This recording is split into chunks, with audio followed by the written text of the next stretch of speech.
ருமாட்டிட் arthritis சிறிய மூட்டுகளை தாக்குகிறது என்பதை பார்த்தோம்.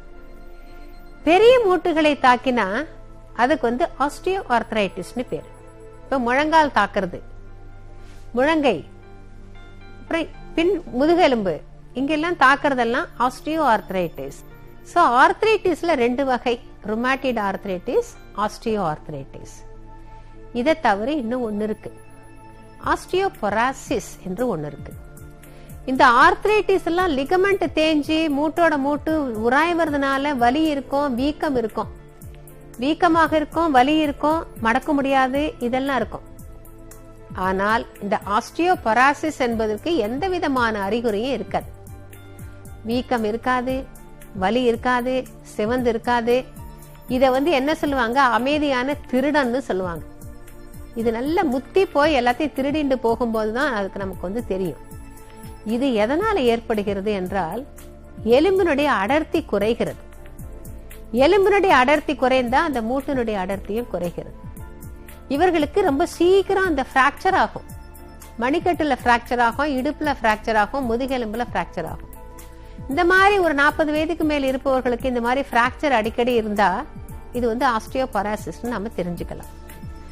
இந்த ஆஸ்டியோபொராசிஸ்க்கு நிறைய இடத்துல ஃப்ரீயா டெஸ்ட் பண்ணி கொடுக்கறாங்க. அங்க போய் நாம டெஸ்ட் பண்ணிக்கணும். டெஸ்ட் பண்ணலன்னா நமக்கு ஆஸ்டியோபொராசிஸ் இருக்குன்னு தெரியாது. எல்லாம் முற்றி எலும்புகள்லாம் நொறுங்குற சமயத்துல தான் நமக்கு தெரியும். அப்போ நம்மால ஒன்றும் செய்ய முடியாது. இந்த ஆஸ்டியோபொராசிஸ் வருவதற்கு காரணம் என்ன? இது இதுவும் ஆண்களை விட பெண்களை அதிகமாக பாதிக்கிறது. ஏன்னா ஹார்மோன் சுரப்பு, மெனோபாஸுக்கு அப்புறம் பெண்களுக்கு ஹார்மோன் சுரப்பு கம்மியா இருக்கு. 40 to 50 வயசுக்குள்ள இருக்கிற பெண்களை அதிகம் பாதிக்கிறது. ஆண்களையும் பாதிக்கும். எப்போ 60-70 வயசுக்கு மேல அவர்களை பாதிக்கும். இத நாம அப்பப்போ டெஸ்ட் பண்ணி நமக்கு இருக்கா என்பதை பார்த்துக்கணும். இது ஏன் ஏற்படுறது அப்படின்னா, கால்சியம் டெபிஷியன்சி, போதுமான கால்சியம் இல்லை, அதனால ஏற்படும். சில பேருக்கு எடை ரொம்ப குறைச்சலா இருக்கும், வெயிட் ரொம்ப பிலோ ஆவரேஜா இருக்கும். அவர்களுக்கு இந்த ஆஸ்டியோபொராசிஸ் எளிமையாக பற்றிக்கொள்ளும். சில பேர் அப்பா அம்மாக்கு இருக்கும் அல்லது தாத்தா பாட்டிக்கு இருக்கும். ஹெரிடிட்டியில இருந்தா இவர்களுக்கும் வரத்துக்கு சான்சஸ் இருக்கு. தாத்தா பாட்டிக்கு 80 வயசுல இருந்தா அப்பா அம்மாக்கு 60 வயசுல வரும். உங்களுக்கு 40 வயசுலயே வரலாம். இன்னும் உங்கள் குழந்தைகளுக்கு 20 வயசுலயே. அதுதான் ஒரு சைக்கிள். ஆகையினால அந்த மாதிரி பெற்றோர்களுக்கு வியாதி இருந்தா, சக்கரை வியாதியாக இருந்தாலும் சரி, ஆஸ்டியோபொராசிஸ் வியாதி, பிள்ளைகள் கவனமாக இருக்கணும். அது வராமல் தடுப்பதற்கு என்னென்னலாம் செய்யணுமோ அதெல்லாம் செய்யணும். அப்புறம் கால்சியம் வேணும்னு சொன்னேன். இந்த ஸ்மோக் பண்றவங்க, காஃபி சாப்பிடுறவங்க, காஃபியில இருக்கிற கஃபீன் என்ற பொருள் இந்த கால்சியம் உடம்பு உறிஞ்சாமல் தடுக்கிறது. கால்சியம் நிறைய உடம்புல இருக்கும், நிறைய வெஜிடபிள்ஸ் எல்லாம் சாப்பிடுவோம். ஆனா அந்த கால்சியம் உடல் கிரகித்து கொள்ள முடியாது. காரணம் என்ன? இந்த கஃபீன். அதே மாதிரி நிக்கோட்டினும் இதே மாதிரி கால்சியத்தை உறிந்துவதை தடை செய்யும். நம்ம எவ்வளவு கால்சியம் சாப்பிட்டு ஸ்மோக் பண்ணா ஒன்னும் பிரயோஜனம் இல்லை. ஆல்கஹால் அதுவும் அதே மாதிரி தான். சோ இந்த கஃபீன், ஆல்கஹால், நிக்கோட்டின், ஸ்மோக்கிங், புகையில எதுவா இருந்தாலும் அதை நீங்க நிறுத்திக்கணும். அது இருந்து நீங்க எவ்வளவு கால்சியம் மாத்திரைகள் சாப்பிட்டாலும் சரி, வெஜிடபிள் சாப்பிட்டாலும் சரி, ஒன்றும் சரியா வராது. இந்த கால்சியத்துக்கு நிறைய பேர் என்ன செய்யறாங்க, 40 வயசாயிட்டு நான் கால்சியம் மாத்திரை தினமும் சாப்பிடுறேன். இதுவும் அவ்வளவு பிரயோஜனம் இல்லை. சில சமயம் இந்த கால்சியம் மாத்திரை வெகு நாட்கள் தொடர்ந்து சாப்பிட்டா உங்களுக்கு சிறுநீரகத்திலேயோ அல்லது கால் பிளாடர்லயோ கல்லு ஏற்படலாம். அதற்கு சான்சஸ் இருக்கு. ஆகினால தொடர்ந்து கால்சியம் மாத்திரைகள் சாப்பிட வேண்டாம். இயற்கையா நமக்கு கிடைக்கிறது கால்சியம். எதுல கிடைக்கிறது?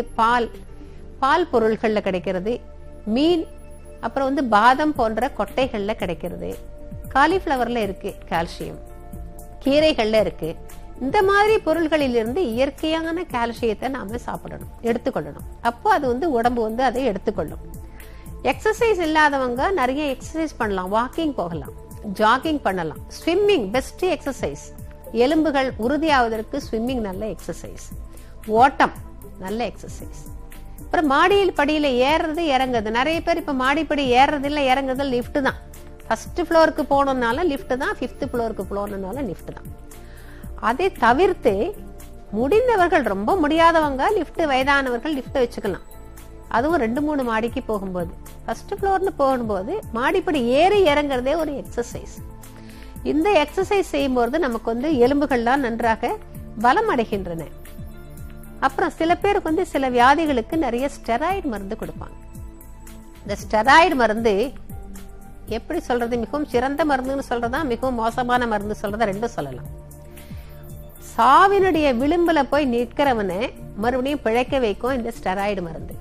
அந்த விதத்துல சிறந்த மருந்து. ஆனால் தொடர்ந்து இதை உபயோகிக்கும் போது, நீண்ட காலம் இந்த ஸ்டெராய்டு மருந்து உபயோகிக்கும் போது நிறைய அதுக்கு சைடு எஃபெக்ட். ஃபர்ஸ்ட் வெயிட், உடம்பு நல்லா குண்டாயிடும், வெயிட் நிறைய போடும். அடுத்தது உடல் முழுதும் ரோமங்கள் வளரும். அதுக்கப்புறம் எலும்புகள்லாம் தேஞ்சு போகும், எலும்புகளுடைய உறுதி வந்து குறைஞ்சு போகும். ஆகையினால ஸ்டெராய்டு மருந்து கூடிய வரையிலையும் நம்ம குறைக்கணும். டாக்டர் ஏதோ கொடுக்கிறார், மாத்திரை கொடுக்கிறார், நம்ம அதை வாங்கி சாப்பிடக்கூடாது. ஸ்டெராய்டா, என்ன விஷயம், என்ன இதுக்கு சைடு எஃபெக்ட் இருக்குமா அப்படின்றத கேட்கணும். கூடிய வரையிலேயே மாத்திரைகள் சாப்பிட்றத குறைச்சாதான் நல்லது. அதுக்கு அடுத்தது எலும்பு புற்றுநோய். புற்றுநோய் எலும்பையும் தாக்கும். எலும்பு புற்றுநோய் உள்ளவர்களுக்கு ஆஸ் யூசுவல் உங்களுக்கே தெரியும், எலும்புகள்லாம் பாதிக்கப்படுகின்றது. அப்புறம் மெனோபாஸுக்கு அப்புறமே இந்த ஹார்மோன் சுரப்பெல்லாம் குறைஞ்சிடும், எலும்புகள் பாதிக்கப்படும்னு கர்ப்பப்பையும் சிரைப்பையும் வெளியே எடுத்துட்டாக்கா, சர்ஜரி பண்ணி ரிமூவ் பண்ணிட்டாக்கா கம்ப்ளீட்டா ஹார்மோன் குறைஞ்சு எடுத்து இல்லவே இல்லை. அவர்களுக்கு இந்த ஆஸ்டியோபரோசிஸ் வருவதற்கு நிறைய சான்சஸ் இருக்கு. அப்புறம் தைராய்டு. இந்த தைராய்டு ப்ராப்ளம் இருக்கிறவங்களுக்கு நிறைய சைடு எஃபெக்ட் வரும். தைராய்டு ப்ராப்ளம் இருந்தா பீரியட்ஸ் ரெகுலரா வராது, இர்ரெகுலர் பீரியட்ஸ் வரும். அதுக்கப்புறம் சிறுநீரகம் பாதிக்கப்படும். அந்த மாதிரி நிறைய இருக்கு. அந்த மாதிரி எலும்புகளும் பாதிக்கப்படும். தைராய்டு ப்ராப்ளம் இருந்தா இந்த ஆஸ்டியோபரோசிஸ் வருவதற்கு அவர்களுக்கும் நிறைய சான்சஸ் இருக்கு. அப்புறம் சிறுநீரக பாதிப்பு. சிறுநீரகம், கிட்னி. இந்த சிறுநீரகம் தான் எலும்புகளை நன்றாக கவனித்துக் கொள்கிறது. சிறுநீரகம் வல்ல பலமோடு இருந்தா எலும்புகள் பலமோடு இருக்கும். சிறுநீரக பாதிப்பு இருப்பவர்களுக்கெல்லாம் எலும்பு வந்து ரொம்ப பலம் இழந்து போகும். இன்னும் அவர்களுக்கு சாப்பிடுற மருந்து இன்னும் கேட்கவே வேண்டாம். எலும்புகள் எல்லாம் பலவீனம் அடைந்து ஆஸ்டியோபரோசிஸ் மிகவும் எளிதில் வரத்துக்கு அவர்களுக்கு சான்சஸ் இருக்கு. நாம் அந்த சிறுநீரக மெரிடியன்ல சில புள்ளிகள் இருக்கின்றன. அந்த புள்ளிகளை நாம வந்து சரி பண்ணணும். சிறுநீரகத்தினுடைய சக்தி வந்து குளிர்ச்சி சக்தி. அந்த குளிர்ச்சி சக்தின்றது ஏற்கனவே சொல்லியிருக்கேன். குளிர்ச்சி சக்தி எல்லாவற்றையும் கெட்டியாக்கும். எலும்புகள் கெட்டியாக உறுதியாக இருக்கணும்னா சிறுநீரக மெரிடியன் நன்றாக ஆரோக்கியமாக வைத்துக் கொள்ள வேண்டும். சிறுநீரக பாதிப்பு வராமல் பார்த்து கொள்ளணும். சின்ன குழந்தைகளுக்கு பல் முளைக்கிறதுக்கு கொஞ்சம் லேட் ஆயிடுது அப்படின்னா அது இந்த கிட்னி தான்.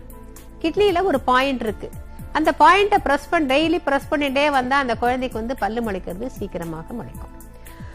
அதற்கு பிறகு ரொம்ப நாள் படுக்கையிலேயே படுத்துட்டு இருக்காங்க, உடம்பு சரியா இல்லைன்னு. படுக்கையில படுத்துட்டு இருக்கிறவங்களுக்கு என்ன எக்ஸசைஸ் இருக்கும்? எக்ஸசைஸே இல்லை. ஆகையினால அவர்களுக்கு இந்த ஆஸ்டியோபரோசிஸ் வருவதற்கு சான்ஸ் இருக்கு. இதை தவிர இன்னொன்று இருக்கு, கவுட்னு ஒண்ணு இருக்கு. திடீர்னு என்ன ஆகும், படுக்கையில படுத்து தூங்கிட்டே இருக்கும்போது நள்ளிரவுல இந்த கால் கட்டை விரல்ல திடீர்னு ஒரு வலி, தாங்க முடியாத வலி வரும், வீக்கம் வரும், பொறுத்துக்க முடியாது, எரிச்சல், கிழிக்கிற மாதிரி வலி வரும், குத்துற மாதிரி வலி வரும். அதற்கப்புறம் தூக்கம் போயிடும். இது வந்து அநேகமாக ஆண்களுக்கு தான் வருது, பெண்களுக்கு மற்றதெல்லாம் வருது. இந்த கவுட் என்பது ஆண்களை தான் அதிகம் பாதிக்கிறது. வலி தாங்க முடியாது, நைட்டு தூங்க முடியாது, மறுபடியும் காலையில் எழுந்த உடனே அது வந்து சரியாயிடும், மறுபடியும் நைட் அதிகமாகும். இந்த மாதிரி ஒரு வாரம் வலி வந்து அதிகமாக இருக்கும். ஒரு வாரம் கழிச்சு வலி குறைஞ்சிடும். ஆனால் அந்த விரல் எல்லாம் தன்னுடைய பலத்தை இழந்து விடும். கட்டை விரல் ஆரம்பித்து மற்ற விரல்களுக்கும், அது முக்கியமாக அது காலைத்தான் பாதிக்கிறது, மற்ற விரல்களுக்கும் பரவுகிறது. கட்டை விரல்ல தான் ஆரம்பிக்கிறது. வலி கொஞ்ச நாள் இருக்கும், ஆனா வலி போயிடும். வலி போயிடுத்தே நமக்கு வந்து தொல்லை இல்லை, எல்லாம் தீர்ந்து போச்சு பிரச்சனைன்னு நினைக்க கூடாது. அந்த விரல்கள் வந்து பலவீனம் அடையும். அந்த விரல்களை பலப்படுத்துறதுக்கு நான் ஏற்கனவே சொன்ன மாதிரி சில எளிய பயிற்சிகள் செய்து அதை பலப்படுத்தலாம்.